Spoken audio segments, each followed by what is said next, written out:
গল্পের শুরুতেই আমরা লি হিউং সুক নামের একটা লোককে দেখতে পাই। সে সারাটা দিন শহরে ঘুরে ঘুরে মানুষকে সাহায্য করে বেড়ায়। মানুষদের সাহায্য করা ছাড়া সে তেমন কোনো কাজ করে না।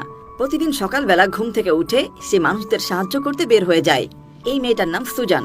সে একটা টিভি চ্যানেলের রিপোর্টার, কিন্তু আজকাল তার নিউজ চ্যানেলটা খুব একটা চলছে না। প্রতিদিন এত খুন খারাপির নিউজ দেখতে দেখতে মানুষ প্রচন্ড বিরক্ত হয়ে গেছে। তারা এখন ইন্টারেস্টিং নিউজ দেখতে চায়।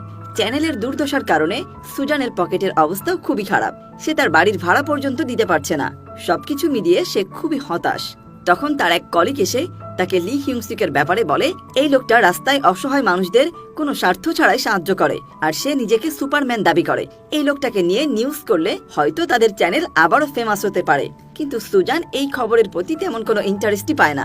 সে বলে এইসব পাগল ছাগল মানুষের খবর টিভিতে চলবে না। নিজের কাজ নিয়ে সে এতটাই হতাশ ছিল যে সে তার কলিগের সাথে কথা কাটাকাটি করে রেগে সেখান থেকে বের হয়ে যায়।